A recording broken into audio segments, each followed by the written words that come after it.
Tampa Firefighters Museum. This was old Station 1. Yeah, this was originally built in 1911, in service until 1978 as Station 1 and also as headquarters. At that time, it was Tampa Fire Department. Now we are Tampa Fire Rescue. 90%, if not more, of what we do is actually medical calls. We still, here in the city of Tampa, we run a little more than 90,000 calls for emergency service every year.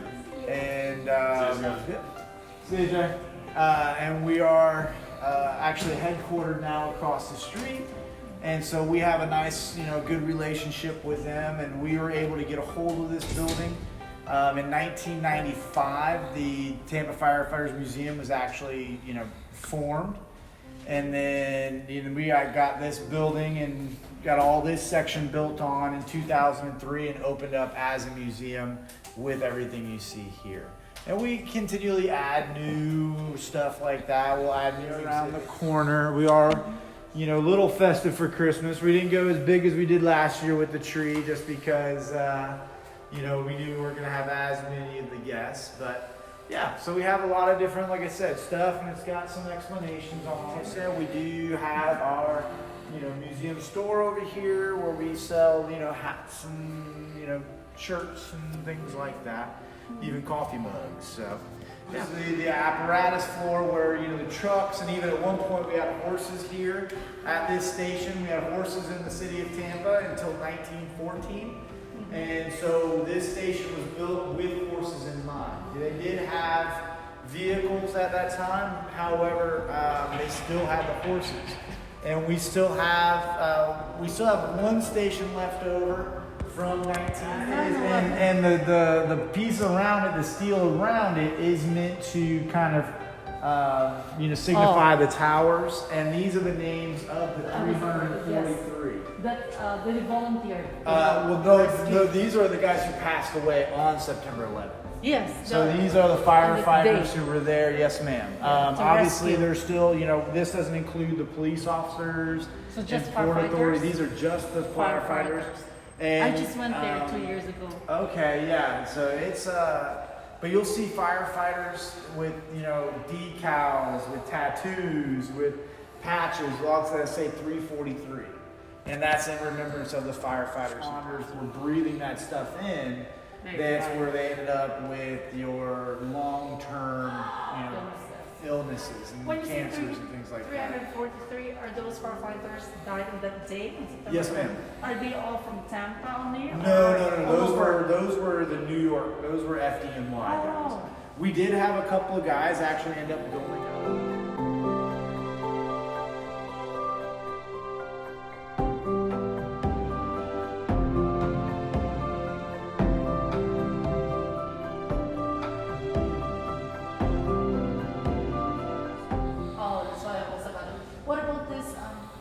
I thought at first from a glance there from afar, I was thinking it's a musical instrument. Oh, right. It does kind of have it does have kind of a bit of an organ kind of where they essentially did almost like a lottery for museums and departments across the country. They'll probably have to distribute so they can have a piece of it. And we were able to get we were lucky enough to get a piece.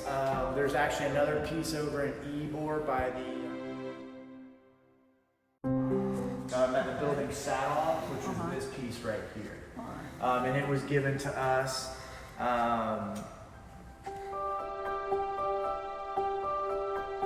That's one of the cool things about the city of Tampa is we, for the state of Florida, we actually have quite a bit of history.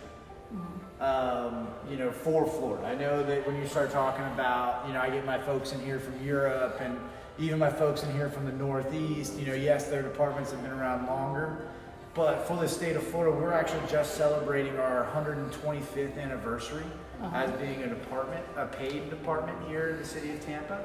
And so again, that's pretty big when you think of a lot of things in this state don't predate air conditioning.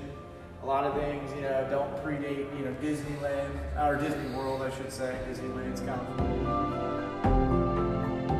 safety net. Oh, They jump from a building. Right, like when you used to watch the old cartoons Yes. when you were a kid, or you see some of the old movies. Basically, what this would do is that you would hold it out, and basically a big group of firefighters and people would jump out of buildings onto this. Correct.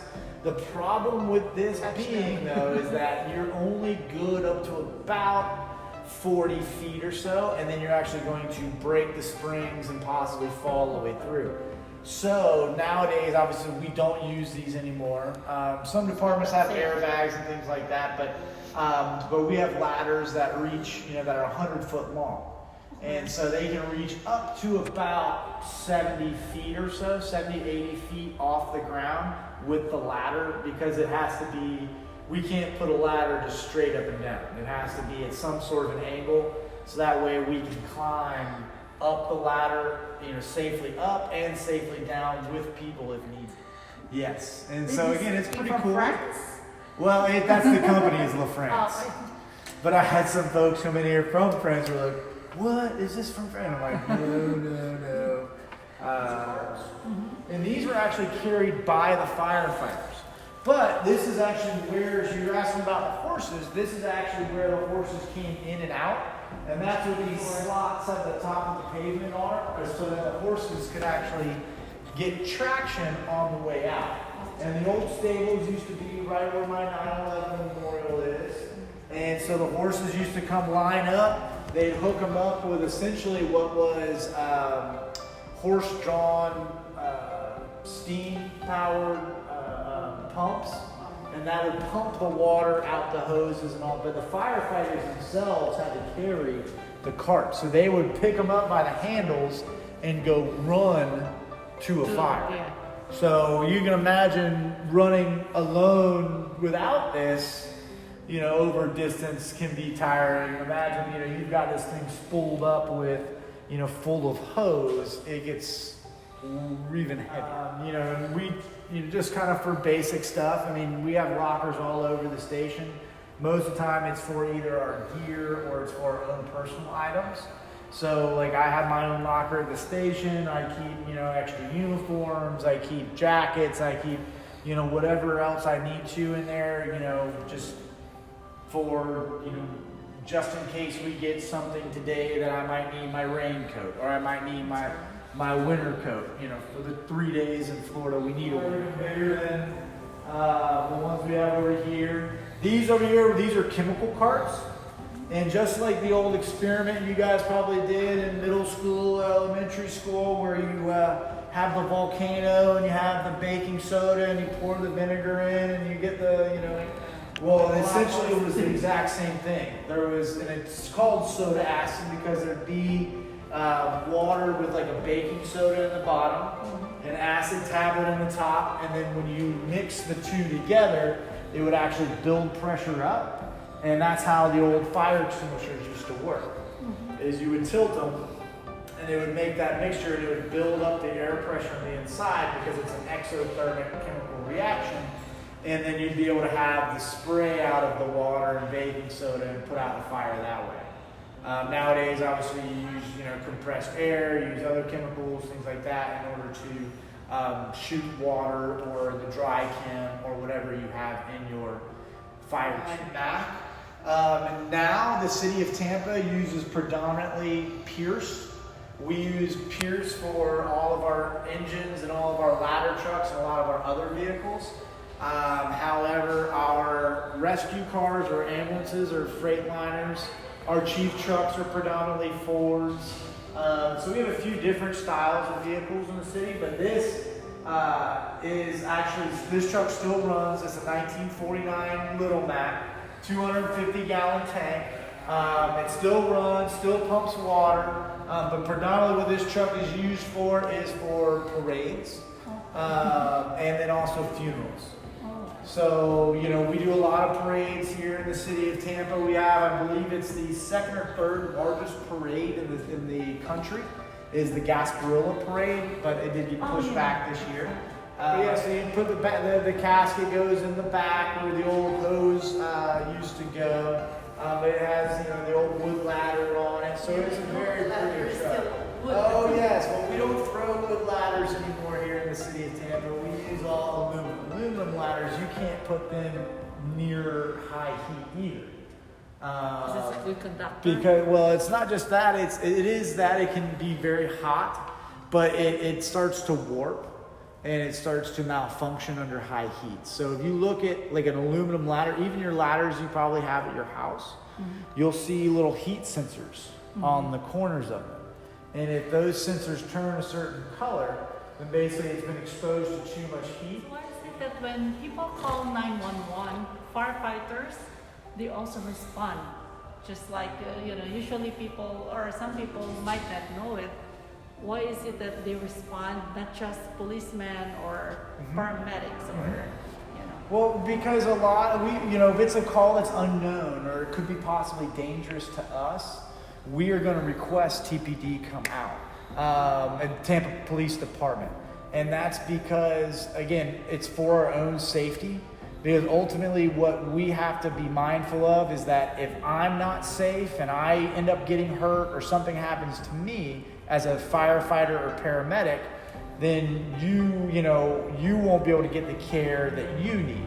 So a lot of times if it's something where it is a certain type of call, or people have made comments over the phone, they're like, oh, it could be something dangerous, then we automatically are going with TPD, and we'll actually do what's called staging, where we will wait for the police to get there to make sure that the scene is clear and that it's safe for us to operate. Because we don't carry weapons, we don't carry the pepper spray or the tasers or a gun, or nor do we have the training for that. But you do also, the question is, you do respond because it might be because of fire. Absolutely. Or you could help. We'll respond, and even like it depends on the type of call too. So if it is, say, where somebody stops breathing and they need CPR, you have paramedics. The police are the police can show up and start doing CPR. They can at least start doing compressions because they're out on the street already. So they can show up, they're trained to do minimal kind of or basic CPR, but also medical care. So they can start doing CPR, and then that way when we get on scene, all right, this patient has had CPR for a minute or 2 minutes, or they've already started the process, because and then we'll take over. In order to be a firefighter or a fireman, how many years do they have? If somebody's interested and ready to become a firefighter like you, how many years of study do they have to undergo? So you have to have at least your high school diploma or a GED. Okay. And then you have to go through EMT school, which is emergency medical technician. Okay. And then that's about 6 months or so. Okay. And then fire school, which is another approximately 6 months. And then here with the city of Tampa, we actually require that you become a paramedic, which is another full-on year. So another year? Another year of studying and doing all that. So realistically, in order to be a firefighter with the city of Tampa, you would take about 2 years total of schooling outside of what you normally in a paramedic. Absolutely.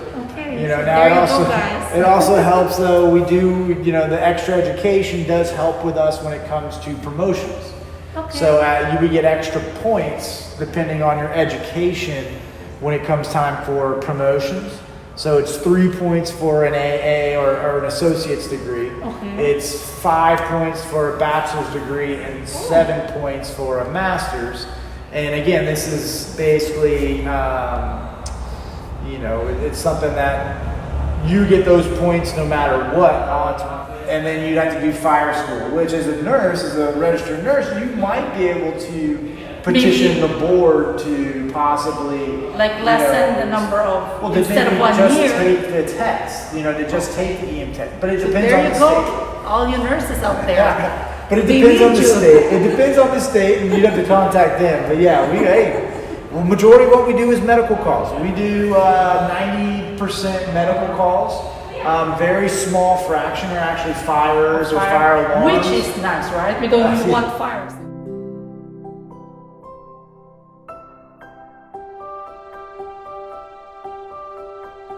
System of today, way it back doesn't work before now, the 911 system. No, we keep trying to get it back up to working, but Oh my God. yeah, this is technology that's over 100 years old right here, and this is how they used to essentially call out, you know, for certain apparatuses and talk to certain apparatuses, and send to all the stations the alarms that came out. So, like for example, those bulbs should light up and it corresponds to a certain area. No, the bulbs, you know what's funny is the bulbs actually are just for energy bleed off. Oh. Come out of these machines, these like ticker tape machines, and it would have holes cut into it that corresponded to certain call boxes. So if you guys come around actually to the side, I'll show you one of my call boxes. So this box right here is box 548.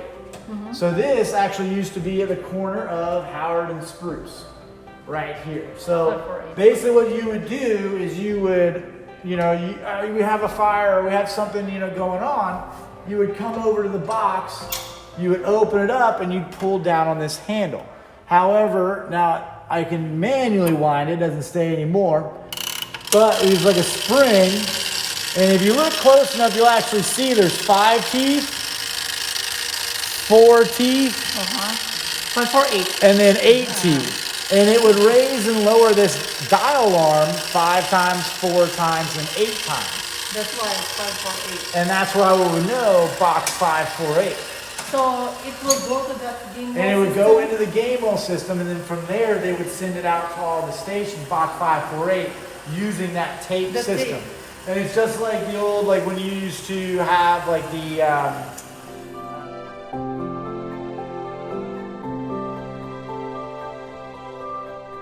Fireman.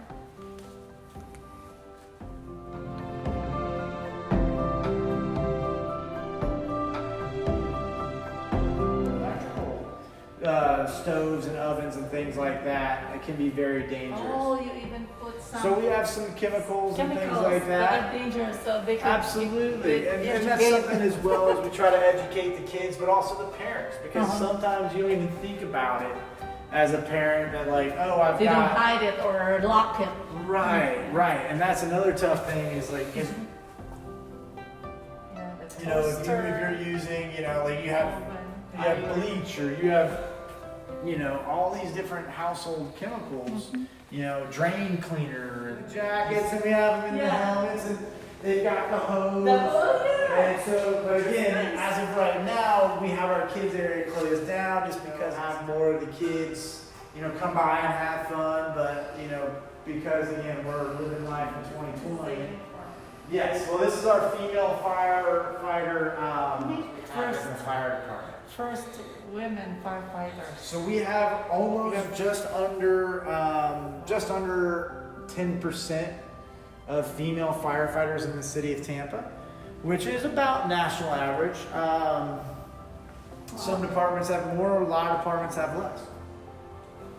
Well, airport response firefighters, rescue medics, hazardous bureau technicians. So it's all about women. So basically it talks about a little bit about each individual. Like I was talking to you earlier about USAR, and I was talking about hazmat. This year, this is truck 1, and actually you can see behind it, that is actually our older hit truck.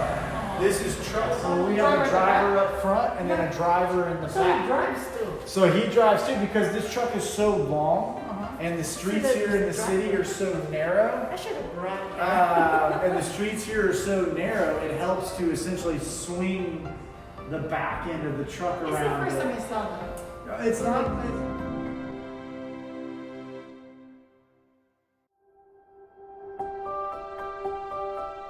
And it actually has a little write-up and the names and the dates that each of these firefighters passed away, and it's their names. And in each little cubby are a like a little write-up about About about them. Okay. Is that the badge of firefighter? that is